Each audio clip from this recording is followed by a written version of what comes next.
कंठे यस्य विराजते हि गरलम् गंगाजलं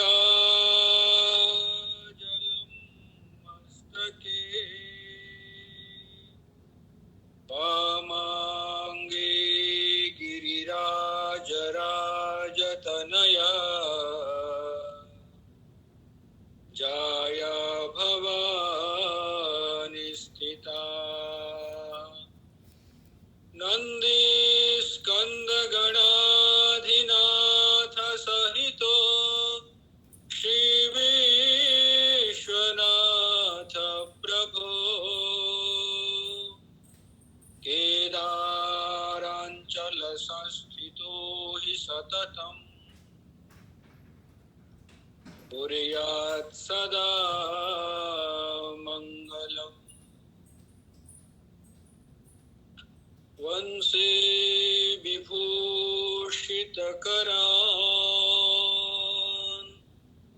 नवनीरदाभात्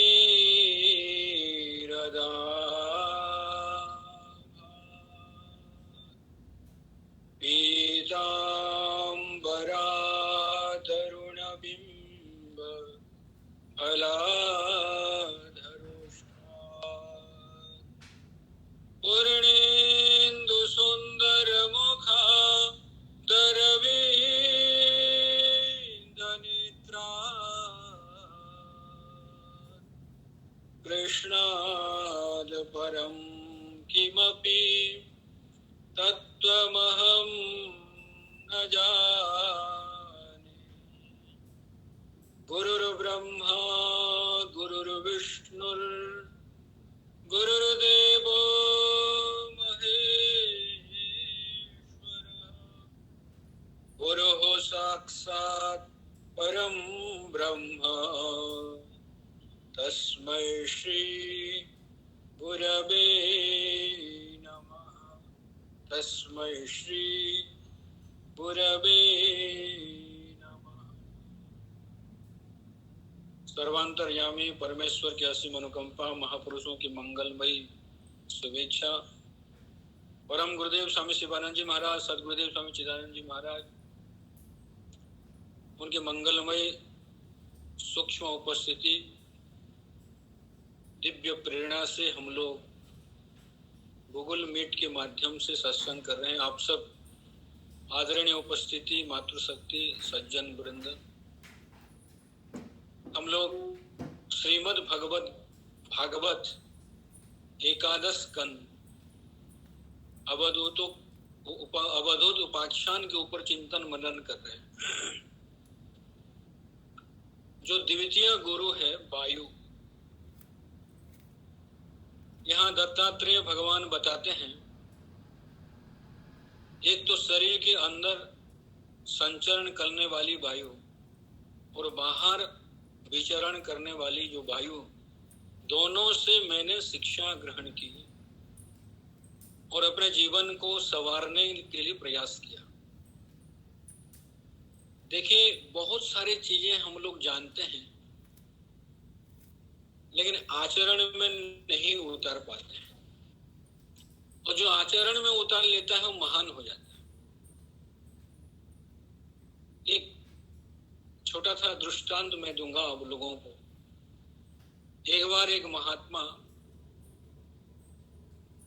भारत परिभ्रमण कर रहे थे, तो घूमते घूमते ऐसे बरसात के समय में एक गांव में पहुंचे। घनघोर अंधकार, मूसलधारा बारिश हो रही है, कहीं कुछ दिखाई नहीं पड़ रहा है, स्वयं के शरीर भी नहीं दिखाई पड़ रहा है। हवा चल रही है, ठंडक है, ठिठुर रहे हैं।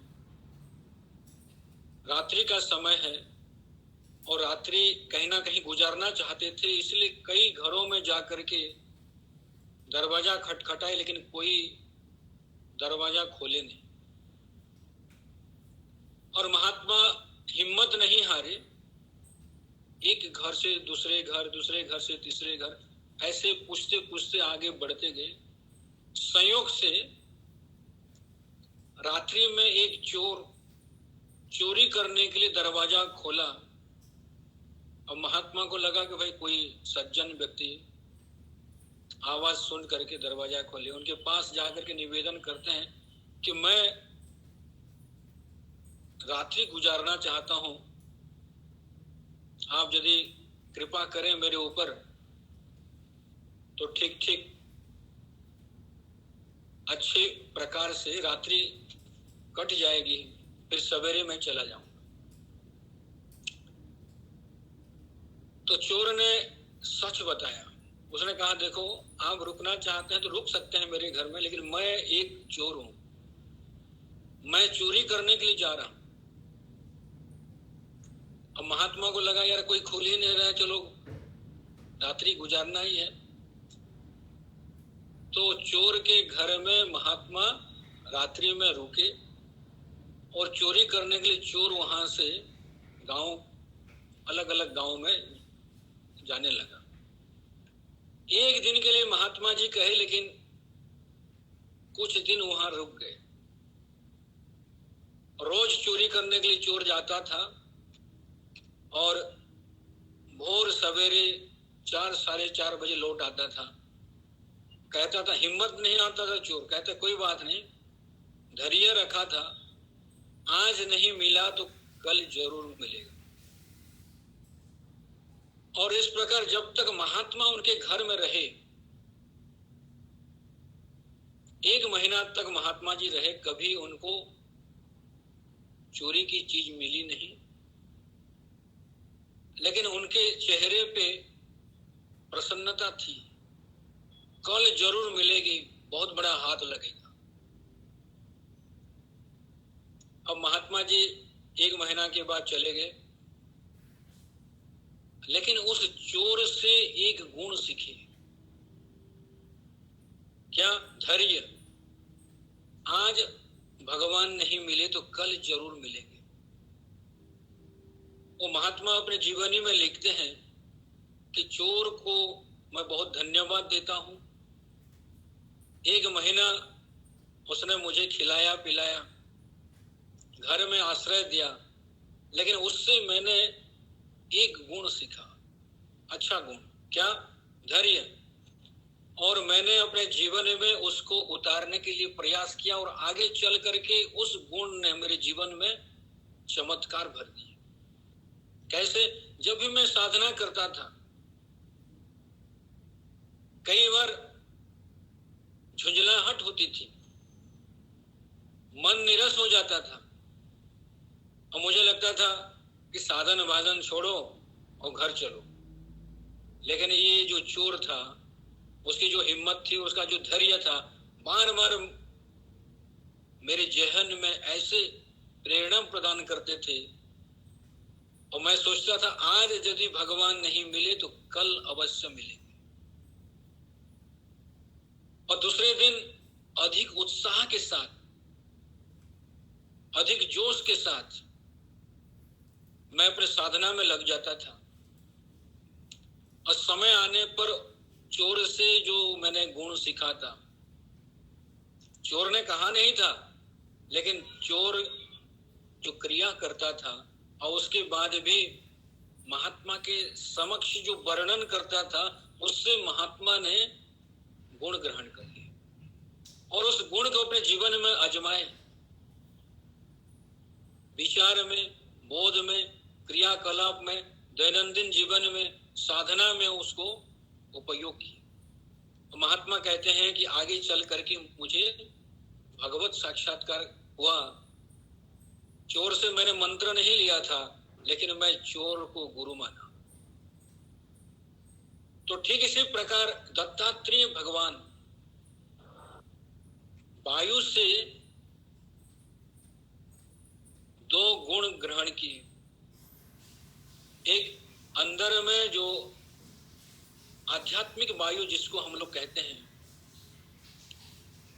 जो अंदर श्वास प्रश्वास चल रही है, बहुत कम से संतुष्ट हो जाती है।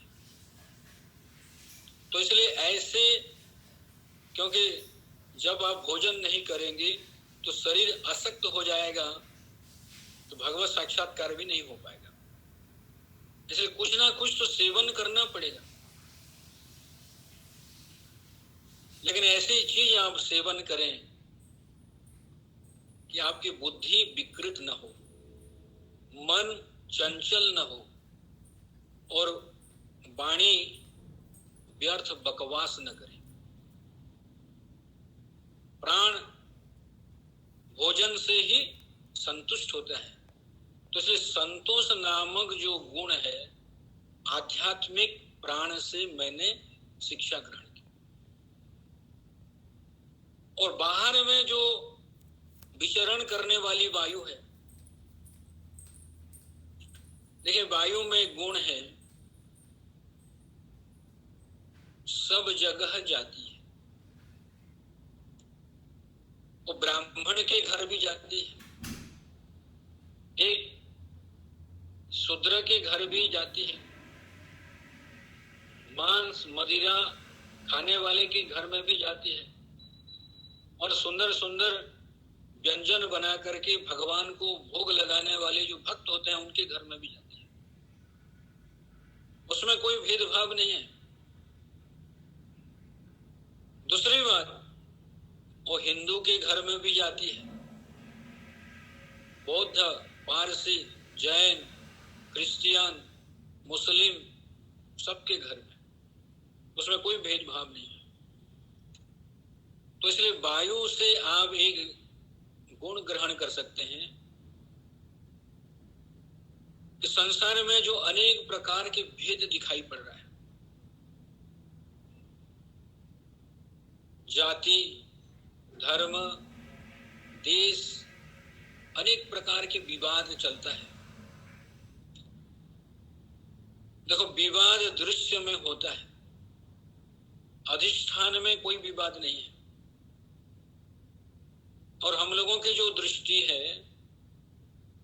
दृश्य पर है,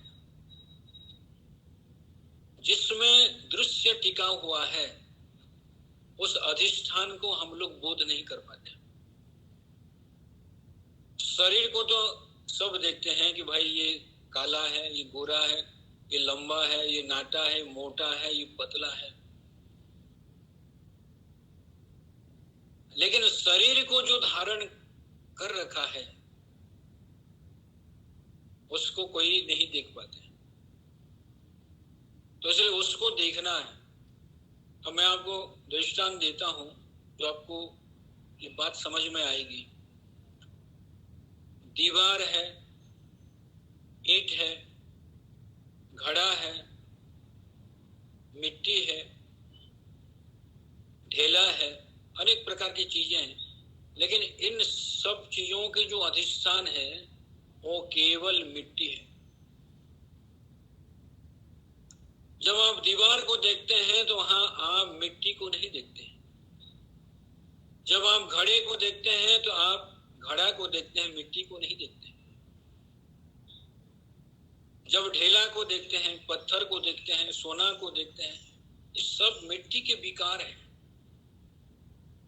विकार को हम लोग देखते हैं, लेकिन जो निर्विकार तत्व है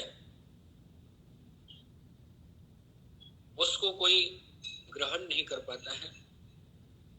तो इसलिए वायु में ऐसा एक गुण है जो सब जगह जाती है, सबके साथ मिलती है, लेकिन किसी के गुण धर्म को स्वीकार नहीं करती। कभी आप देखेंगे कहीं चमेली के पुष्प है, गुलाब के पुष्प है, वहां से वायु यदि गुजर रही है तो कुछ पल के लिए वायु के साथ में पुष्प के जो सुगंध गुण जरूर रहते हैं, लेकिन आगे चल करके अपने आप छूट जाते हैं। कहीं कोई सब मरा हुआ पड़ा होगा, दुर्गंधी होगी, बदबूदार कीचड़ है, तो वहां से भी हवा से गुजर जाए तो उस अवस्था में भी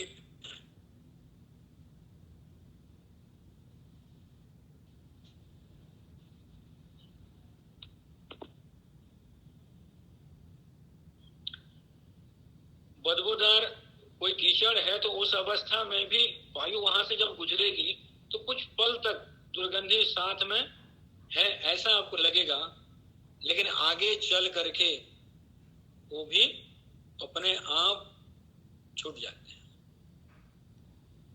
लेकिन यहां क्या होता है, व्यवहारिक जीवन में हम लोग चाहे ब्राह्मण घर में पैदा हुए हों, क्षत्रिय वैश्य शूद्र किसी के घर में भी पैदा हुए हों, हिंदू धर्म में, जैन धर्म में, क्रिश्चियन धर्म में, मुस्लिम धर्म, किसी भी धर्म में जब आप पैदा होते हैं तो आपका जो संस्कार है वो संस्कार बना रहता है, छूटता नहीं। गुण धर्म यहां रह जाते हैं। अब इसीलिए जो हिंदू संस्कृति है इसमें चतुर्थाश्रम को स्वीकार करने के लिए बतलाया गया है। अब बड़े मजे की बात है, शंकराचार्य भगवान शतश्लोकी में उसमें लिखते हैं, जैसे कोई सर्प है उसमें केंचुली होती है, वो भी सांप के जैसा ही है, ऊपर एक कवर होता है। अब सर्प को उसको छोड़ने में प्रयास करना पड़ता है, जब प्रयास करेगा तब जाकर के छूटता है, अपने आप नहीं छूटता है। तो ठीक इसी प्रकार जिस व्यक्ति के पास वैराग्य नहीं भी होगा, मंद वैराग्य है, वो भी समय आने पर चतुर्थाश्रम को स्वीकार करना चाहिए। जैसे महाभारत में ये बात आई है, महाभारत युद्ध समापन हो गया, युधिष्ठिर राजा हो गए, सुंदर राज्य संचालन कर रहे थे, सारी जनता प्रसन्नता में, मस्ती में थी, और विदुर जी को ये खबर मिली युद्ध समापन हो गया है, 18 अक्षौहिणी सेना ध्वस्त हो गई, पांडव विजयी हुए, धृतराष्ट्र के 100 पुत्र मारे गए, और अभी पांडवों के पास में धृतराष्ट्र और गांधारी रहते हैं।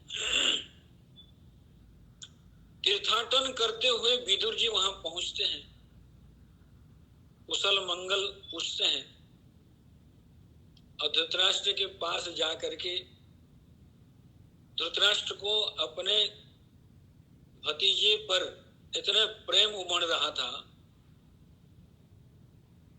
विदुर जी को कहते हैं, अरे ऐसा लड़का बहुत भाग्य से प्राप्त होता है, और हम लोगों को जिस प्रकार ये लोग सम्मान देते हैं, आदर देते हैं, देखभाल कर रहे हैं, हित अहित के बारे में दिन रात पूछते रहते हैं, बहुत पुण्य से इस प्रकार के लड़के जो है ना किसी को प्राप्त होते हैं। विदुर जी ने उनको कहा ये बेवकूफी में पड़े हुए हैं, भ्रम में उलझे हुए हैं, इसलिए सारी रात बैठ करके धृतराष्ट्र और गांधारी को समझाते हैं कि बड़े भैया, आपके जो 100 लड़के थे, 100 लड़के को गला घोटते हुए भीम ने मारा, और भीम के हाथ से सने हुए खून से आप भोजन सेवन कर रहे हैं, लेकिन आपको विवेक प्राप्त नहीं हुआ, अभी भी आपको विवेक नहीं मिला। रात्रि में ऐसी बातें की और उनके अंदर वैराग्य जगाया, और बिना बताए पांडवों को जंगल में ले गए, और ब्रह्मचर्याश्रम में जो भी सीखे थे, जब ध्यान साधना दी, कहे कि जंगल में बैठ करके उसकी साधना करो, आपका कल्याण होगा। घर में यदि आप चिपके रहेंगे तो आपका कल्याण किसी भी जन्म में नहीं होगा। तो इसलिए भले आप कहीं जन्म लिए हैं, किसी के साथ पले बढ़े हैं उसमें आसक्त नहीं होना चाहिए। तो इसलिए आगे के श्लोक में जो बाहर संचरण करने वाली वायु है उसके बारे में बताते हैं। विषय स्वाभिसंयोगी नाना धर्मेषु सर्वतः गुणदोष व्यपीतात्मा न विसज्जित वायुवत्। योगी विषयेषु आविशम नाना धर्मेषु सर्वतः, जो योगी पुरुष है विषयों के संग जरूर करे। विषयेषु आविशन नाना धर्मेषु सर्वतः, और अनेक प्रकार के धर्मों का सेवन करे। जैसे गुरुदेव स्वामी शिवानंद जी महाराज कहते हैं, रेस्पेक्ट ऑल, फॉलो वन। सबको सम्मान करो, सबके साथ उठो बैठो व्यवहार करो, लेकिन गुण दोष व्यपेतात्मा न विसर्जित वायुवत्। गुण दोष को त्याग करना चाहिए, न विसर्जित। और उसमें यदि आप झुक जाएंगे, गुण के प्रति भी झुकना नहीं चाहिए और दुर्गुण के प्रति भी नहीं झुकना चाहिए। गुण दोष से ऊपर होना चाहिए। गीता में भगवान कहे, निस्त्रय गुण्यो भवार्जुन। सद्गुण भी गुण के अंतर्गत आता है, लेकिन दुर्गुण को त्याग करने में सद्गुण की आवश्यकता है। तो आगे चल करके विचार के माध्यम से सद्गुण को भी त्याग करना है। यदि आपके जीवन में सद्गुण होगा, वो आपको स्वर्ग देगा, देवता के शरीर प्रदान करेगा, लेकिन मुक्ति नहीं मिलेगी। तो इसलिए यहाँ कहते हैं, वायुवत न विसज्जित। वायु के जैसे उनके साथ लिपायमान नहीं होना चाहिए। यदि आप लिप्त हो गए, विवेक नहीं करेंगे, विचार नहीं करेंगे, तो लिप्त तो होना है ही। इसलिए विवेकी बनना चाहिए, विचारक बनना चाहिए। अपने जीवन में सबसे श्रेष्ठ क्या है,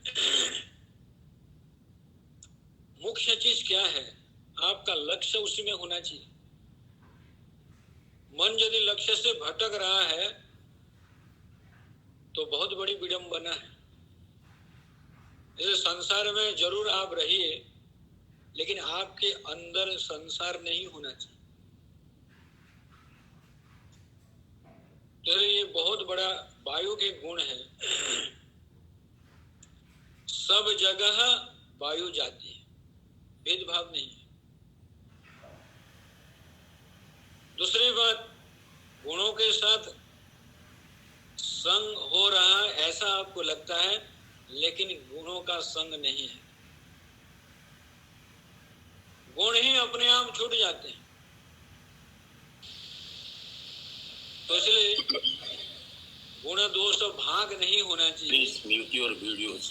परे जाओ, प्लीज। सद्गुण से भी परे जाओ।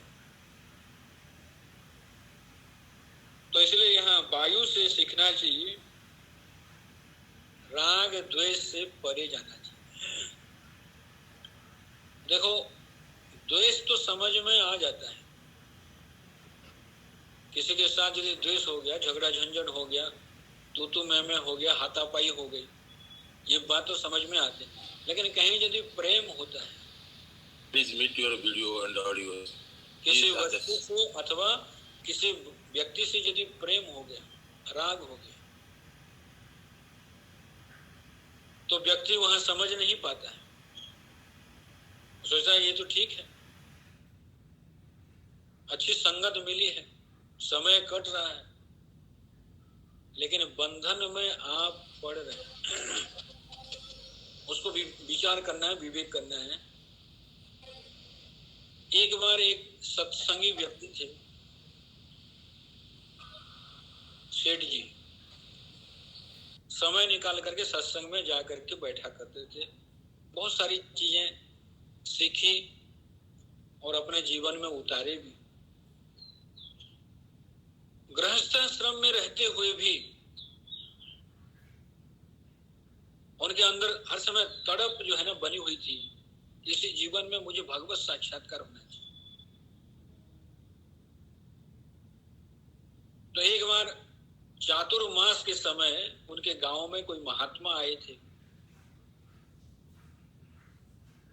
तो महात्मा जी एक दिन सत्संग सुना रहे थे। किसी के प्रति भी राग द्वेष नहीं होना चाहिए, और राग द्वेष ही प्रतिबंधक है भगवत साक्षात्कार में। और यदि किसी के प्रति राग भी हो गया अथवा द्वेष भी हो गया और आप यदि विवेक नहीं कर पाए, शरीर छूट गया, तो भगवत साक्षात्कार नहीं होगा। और वेदांत दर्शन तो कहता है शरीर छूटने के बाद नहीं, शरीर के रहते ही आपको भगवत साक्षात्कार होना चाहिए। बाद में क्या होता है उसके बाद हम लोग विचार नहीं करते। वेदांती लोग वो कहते हैं कि जीते जी इसी जीवन में जीवन मुक्ति का रसास्वादन करना चाहिए। तो इसलिए प्रसंगानुकूल महात्मा जी बता रहे थे कि राग द्वेष नहीं होना चाहिए, यही प्रतिबंधक है। तो ये जो सेठ जी थे, सत्संग समापन होने के बाद महात्मा जी के पास जाकर के बैठे। वो कहे कि महाराज, मेरे अंदर बहुत आकुलता व्याकुलता है भगवत साक्षात्कार के लिए। मैं घंटों भगवान के सामने बैठ करके रोता रहता हूं, लेकिन आज तक भगवान का दर्शन मुझे नहीं प्राप्त हुआ। तो महात्मा जी ने कहा किसी के प्रति कोई राग द्वेष तो नहीं है। तो उन्होंने कहा नहीं किसी के प्रति नहीं। थोड़ा विचार करो, थोड़ा पीछे लौटो। तब सेठ जी को लगा 20 साल पहले उनके जो जवाई था उनके साथ उनका थोड़ा सा द्वेष हो गया। कैसे? लड़की की शादी हो गई। आप लोग के ऑडियो वीडियो बंद कीजिए प्लीज। 1-2 साल के बाद उनका जो जवाई था वो दिवालिया हो गया। तो उसने अपनी बेटी पत्नी को कहा कि पिताजी से, मैंने ससुर जी से कुछ धन ले लेते हैं, बाद में चुका देंगे। लेकिन परिस्थिति बिगड़ गई। पैसा लेने के बाद भी वो अच्छी स्थिति में नहीं पहुंच पाए, तो पैसा जो वचन दिए थे लौटाए नहीं। सेठ जी को एक दिन पैसा की आवश्यकता पड़ी और सेठ जी ने कहा कि भाई जो पैसा मैंने दिया था आप लौटाइए, क्योंकि मुझे भी आवश्यकता है। तो जवाई जो था ना, ठीक है अभी हम लोगों की स्थिति भी ठीक नहीं है, लेकिन लौटा देंगे। फिर सेठ जी ने कहा 2 बार 3 बार 4 बार। तो जवाई जो था ना वो गुस्से में आ गया। उसने कहा कि पैसा कब दिए थे आप? कब पैसा दिए थे? मुझे बार बार मांगते रहते हो। और ऊपर से ससुर को वो 2-4 शब्द सुना, अनाप शनाप बोलते। अब ये उनके ससुर तो दुखी हो गए, कहे कि मैं तुम्हारा चेहरा नहीं देखूंगा, तुम्हारे दरवाजे पे नहीं जाऊंगा, तुमसे बात नहीं करूंगा। और 20 साल हो गया, ना लड़की के घर में गए, ना लड़की उनके घर में आई, ना कभी बोलचाल ही हुई। अब सेठ जी ने याद की कि भाई 20 साल पहले एक घटना घटी है ऐसी। तो संत जी ने कहा कि अरे आप जा करके, आप तो बड़े हैं, तो इसलिए आप इस बात को सुलझा देना चाहिए और आप ही क्षमा मांग लो। सेठ जी ने कहा मैं बड़ा हूं, मैं कैसे क्षमा मांगू? मैंने पैसा दिया। लेने वाला क्षमा मांगेगा कि देने वाला? संत जी ने कहा कि आप यदि भगवत साक्षात्कार करना चाहते हैं तो झगड़ा को निपटाओ यहाँ और आप ही आगे बढ़ो। और दिन रात रोने से भी कुछ नहीं होगा। पहले ये जो राग द्वेष है इसको हटाओ और एक छोटे से प्रयास में थोड़ा सा जा करके आप मिल लो और आप अपनी तरफ से कहो कि उस समय मुझे आपको ऐसा नहीं बोलना चाहिए था। आप मेरे जवाई हैं, आप सचमुच में मेरा बेटा है, आपकी आवश्यकता थी, आपको दी। अच्छा, अभी भी पैसा है, अभी भी मैं आपको दे सकता हूं क्योंकि आप मेरे बेटे ही हैं। थोड़ा सा प्रयास करो, देखो आपका राग द्वेष नष्ट हो जाएगा। अब सेठ जी 20 साल के बाद लड़की के घर में जा रहे हैं। क्यों? उनका लक्ष्य, उनको याद है कि इसी जीवन में मुझे भगवत साक्षात्कार करना है। और सेठ जी गए, उस समय जवाई, बेटी, पोता पोती सब भोजन कर रहे हैं। दिन के 1 बजे दरवाजा खटखटाते हैं। खटखटाने से उनकी लड़की दरवाजा खोलने के लिए आती है।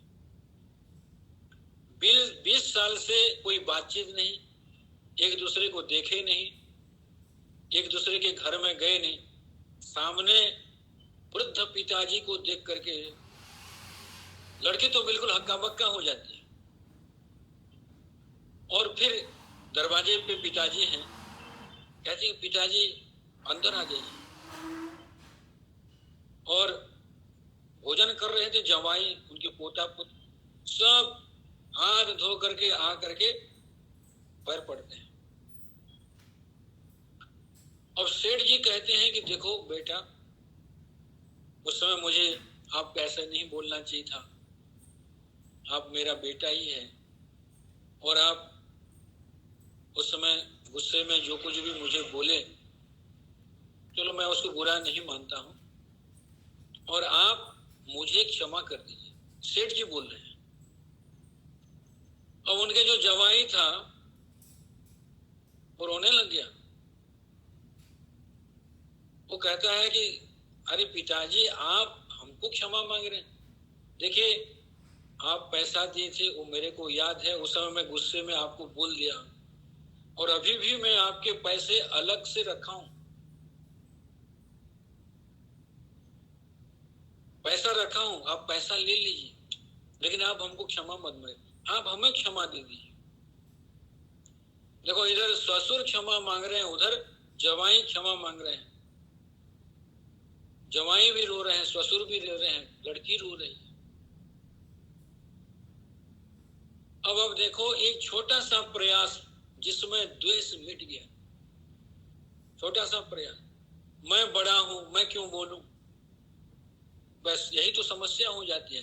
और ऊपर से व्यक्ति चाहता है मुझे भगवत साक्षात्कार करना। तो कहीं भी यदि द्वेष हो रहा है अथवा हो गया है, अथवा कहीं राग हो रहा है, परिवार में राग होता है, उसको बहुत बारीकी से विचार करना पड़ता है।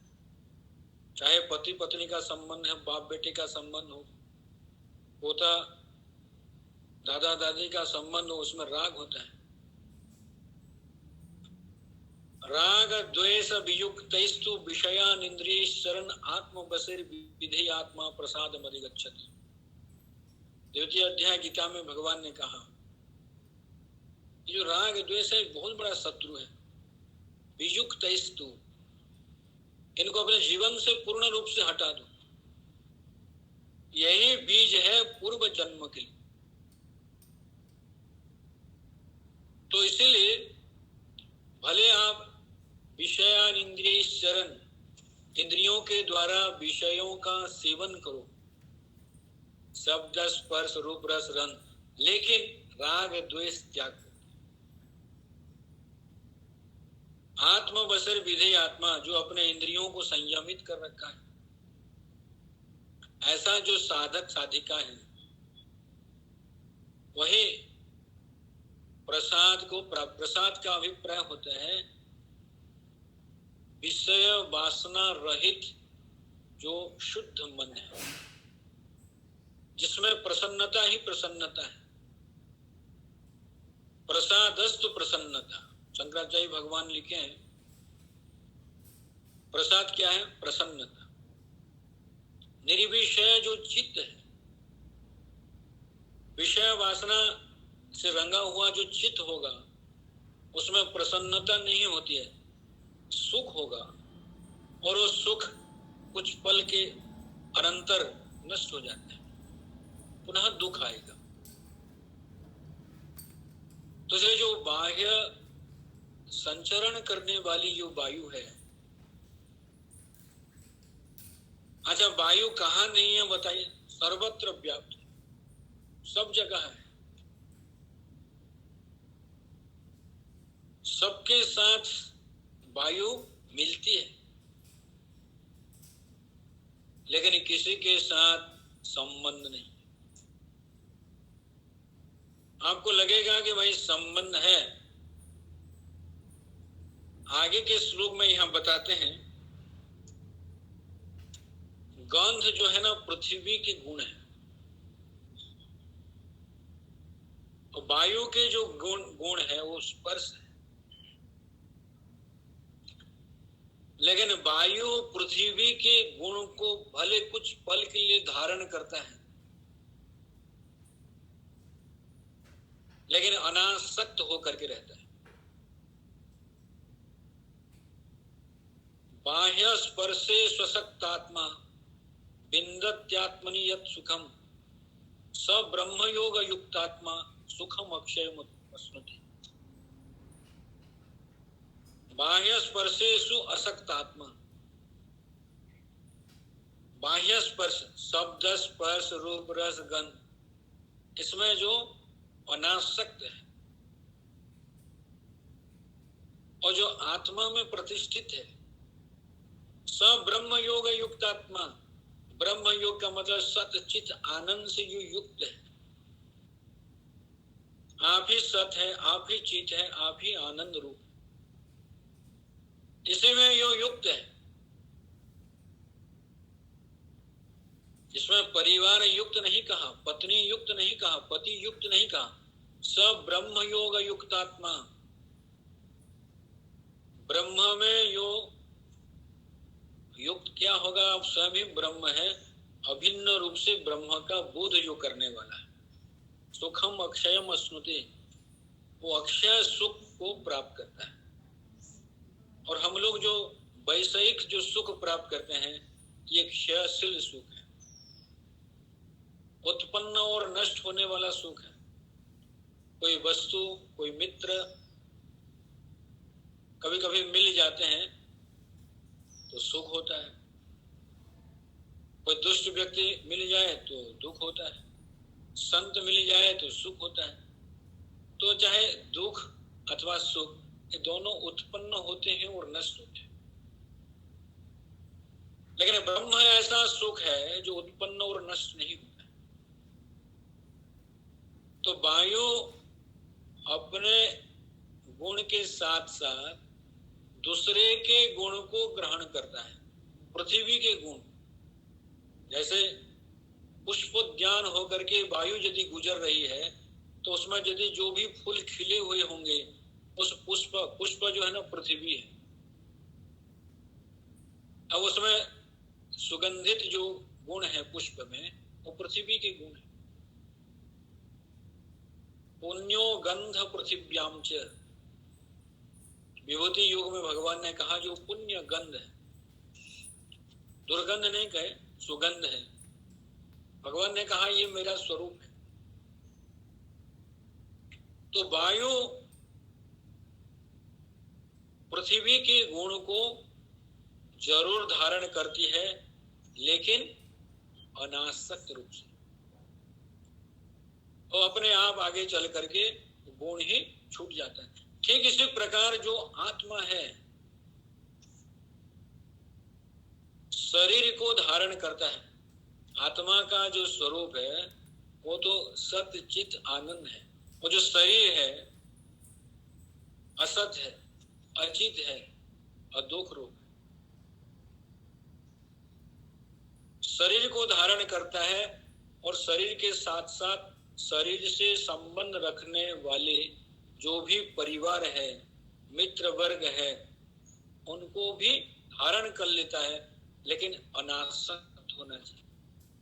यही विवेक करना है और वायु से ये शिक्षा लेनी है कि जिस प्रकार वायु अनासक्त रूप से संपूर्ण विश्व में चराचर में विचरण कर रही है, लेकिन किसी के साथ कभी भी आसक्ति नहीं रखती। तो संसार में आप रहो, लेकिन संसार में आसक्ति रहित होकर के रहो। लेकिन हम लोगों का मन इतना दुर्बल है, आसक्त है, विवेक विचार से शून्य है। कहीं भी जाते हैं तो हम लोग आसक्त हो जाते हैं, और आसक्ति ही बंधन है। संगो ही बध्यते लोको निस्संग सुखम अश्नुते तस्मात् संग परित्यज्य सर्वदा सुखम इच्छता नहीं आहारादि संतज्य भरतादि स्थिता क्वचित लुष्ट पाषाणवत् किंतु संग भीता उदासते। पंचदशी में ये बात आई है।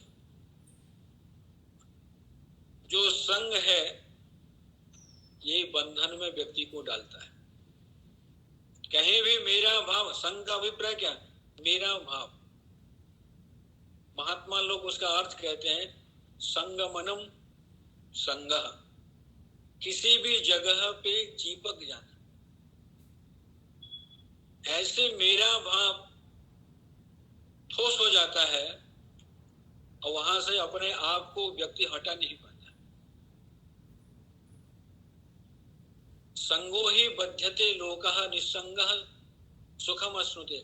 लेकिन जो मैं मेरा भाव नहीं रखता है वही सचमुच में अक्षय अविनाशी सुख की प्राप्ति करता है। तस्मात् संग परित्यज्य, जो नित्य सुख चाहता है, सर्वदा सुखम इच्छता, तस्मात् संग परित्यज्य। नित्य सुख यदि आप चाहते हैं तो संग का त्याग करना चाहिए। वहां दृष्टांत देते हैं, नहीं आहारादि संतज्य हरतादि स्थिता क्वचित लुष्ट पाषाणवत् किंतु संग भीता उदासते। राजा जड़भरत जो थे, आप लोग भागवत पढ़े हैं,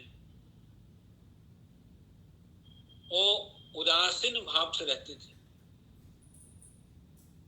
संसार से थोड़ा हट करके रहते थे। क्यों रहते थे? नहीं आहार आदि संतज्य, भोजन का त्याग करके बाहर रहने का अभिप्राय कि बाहर यदि मैं जाऊं, लोगों के संपर्क में यदि मैं आ जाऊं और कहीं यदि पुनः संग हो गया तो कई जन्म मुझे लेना पड़े। इसलिए सब कुछ जानते हुए वो पाषाणवत्, जैसे कोई पत्थर पड़ा हुआ है। भरत भी कभी बोलते नहीं थे। ऐसा नहीं कि वो मूक थे, वो जान के नहीं बोलते थे। बोलूंगा तो बंधन में पड़ जाऊंगा, लोगों के संग में जाऊंगा तो बंधन में पड़ जाऊंगा। इसलिए संग भीता उदासती, उनका ज्ञान है पूर्व जन्मों में इस प्रकार संग हो गया था, वो भी परिवार का संग नहीं, एक पशु का संग हुआ और उसके कारण मुझे और जन्म लेना पड़ा। मैं यदि संसार का संग करूंगा तो उस संग से पता नहीं और क्या क्या जन्म लेना पड़ेगा, कौन कौन से लोकांतर का भ्रमण करना पड़ेगा, कोई बता नहीं सकता परमात्मा किसी। तो इसीलिए यहाँ वायु जिस प्रकार वायुवद न विसज्जेत गुण दोष विपरीतात्मा, वायु जिस प्रकार सब गुण दोष में रहते हुए भी उनको ग्रहण नहीं करते अथवा त्याग करने के लिए प्रयास नहीं करते। वायु बह रही है, अब ऐसा नहीं कि गुण को हाथ में पकड़ करके ले जाते हैं और आगे चल करके उसको फेंक देते हैं, ऐसा नहीं। ना पकड़ते हैं ना फेंकते हैं, सहज गुण। और हम लोग छोटी छोटी बातों में जो है ना फंस जाते हैं, परेशान हो जाते हैं। तो वायु से ये शिक्षा लेनी चाहिए, आप कहीं भी रहो, कैसे कैसे लोगों के साथ रहिए, लेकिन उनका गुण दोष को त्याग करते हुए रहिए, तो आपको कोई परेशानी नहीं। समाज में आप जाएंगे, कोई आपको प्रशंसा करेगा, कोई व्यक्ति निंदा भी कर सकता है, कोई आपको खिला सकता है भोजन, तो कोई गाली भी दे सकता है, कोई आपके लिए रहने के लिए व्यवस्था कर सकता है, दूसरा व्यक्ति आपको दूर दूर भगा सकता है। अनेक प्रकार लोग संसार में मिलेंगे, लेकिन जो साधक साधिका होते हैं लक्ष्य से कभी भी च्युत होना नहीं चाहते और फालतू चीजों में मन को नहीं लगाते।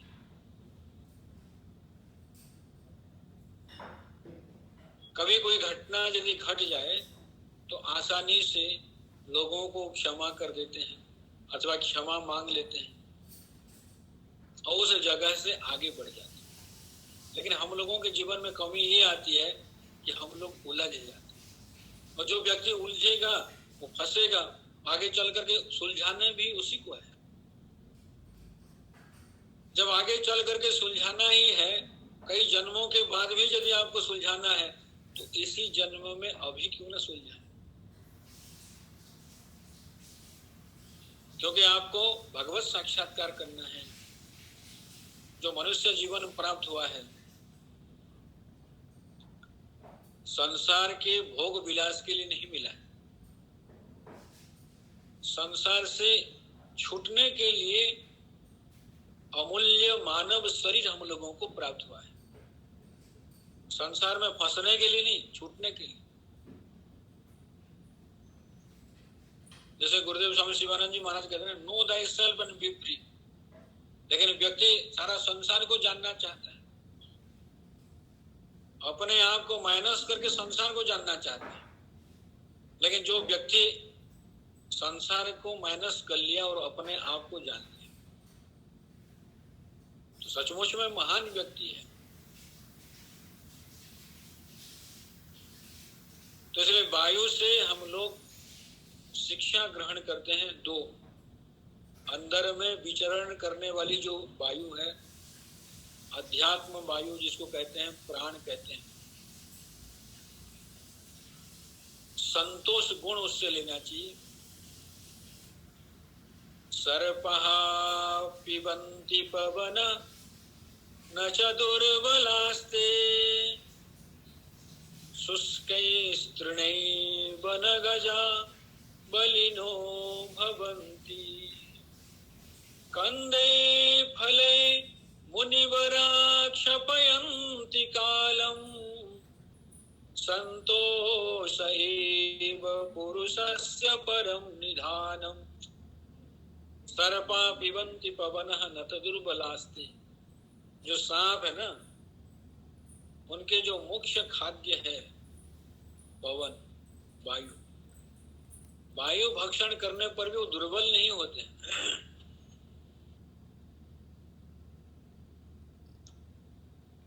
और जो जंगल में रहने वाले हाथी वगैरह है, बनगजा, और वहां पेड़ पत्ते खाते हैं, न च दुर्बलास्ते, उसको खाने पर भी दुर्बल नहीं होते हैं। हाथी कभी दुर्बल होता है क्या? कंदे मूलई मुनिवरा क्षपयन्ति कालम। जो ऋषि महर्षि लोग हैं, योगी तपस्वी लोग हैं, वो भी कंद मूल खाते हैं। उनके अंदर संयमता है, त्याग है, तपस्या है, ज्ञान है, बोध है, कम नहीं है, बहुत उत्कृष्ट है। लेकिन क्यों? संतोष एव पुरुषस्य परम निधान। व्यक्ति को संतोष धारण करना चाहिए, हर चीजों में संतुष्ट है, जो भी मिला खुश है। परमात्मा से कोई शिकायत शिकवा नहीं है कि आपने ऐसा क्यों किया, आपने मुझे ऐसा क्यों दिया। उस समय भी भगवान की कृपा आपको दिखाई पड़नी चाहिए। देखो भगवान मेरे लिए कितनी सुंदर व्यवस्था की है। संतुष्ट रहना चाहिए। और बाहर में विचरण करने वाली वायु से अनासक्ति सीखना चाहिए। कहीं भी आप जाएंगे तो आसक्त नहीं होंगे। आसक्त हो गए, चिपक गए, मिल गए, बहुत बड़ा बंधन है। किसी से भी बंधना नहीं चाहिए। आपके अंदर यदि संसार का चिंतन, किसी व्यक्ति के चिंतन यदि हो रहा है तो आप बहुत बड़े बंधन में हैं। यदि चिंतन हो तो परमात्मा का चिंतन, परमात्मा का यदि चिंतन हो गया तो आपका जीवन सफल सार्थक चरितार्थ हो गया। भगवत जीवन को, भगवत चिंतन को अपने जीवन में विशेष स्थान देना चाहिए, संसार को नहीं। ये जितने भी आप जप करते हैं, ध्यान करते हैं, तप करते हैं, व्रत करते हैं, अनुष्ठान करते हैं, तीर्थ यात्रा करते हैं, उन सब का केवल एक ही उद्देश्य है,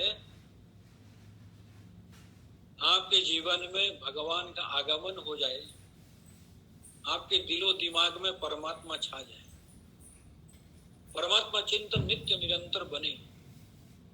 इसलिए व्यक्ति सत्संग, स्वाध्याय, अनुष्ठान, गुरु दर्शन ये सब करते हैं। और ये करने के उपरांत भी यदि नहीं हो पा रहा है तो कमी कहाँ है उसको ढूंढना भी स्वयं का कर्तव्य बनता है। आपके अंदर यदि कोई बीमारी है, डॉक्टर परीक्षण करता है तभी भी कभी कभी बीमारी पकड़ में नहीं आती है, लेकिन आपको असहज लग रहा है, आपके अंदर दर्द दिखाई पड़ता है, आप स्वयं जानते हैं कि मैं स्वस्थ नहीं हूं, कुछ ना कुछ कमी है। और उस कमी को दूर करने के लिए कई प्रकार के टेस्ट आपको करनी पड़ती है, आगे चल करके पता लग जाता है। ठीक इसी प्रकार आप किसी जगह पे यदि राग कर रहे हैं अथवा द्वेष कर रहे हैं तो विवेक विचार करके वहां से हटाइए और मन को परमात्मा में स्थिर करने के लिए प्रयास करिए। तो इसी प्रकार यहाँ हम लोग वायु से भी दो प्रकार की शिक्षा ली, संतुष्टि और अनासक्ति। और इसके आगे आकाश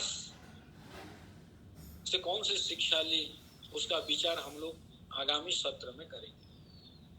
ओम पूर्णमदः पूर्णमिदं पूर्णात् पूर्णमुदच्यते पूर्णस्य पूर्णमादाय पूर्णमेवावशिष्यते। ओम शांति शांति शांति। बोलो सच्चिदानंद भगवान की, सद्गुरुदेव श्री स्वामी शिवानंद जी महाराज की जय, स्वामी शिवानंद जी महाराज विश्वनाथ भगवान की, दिव्य नाम भगवान की जय।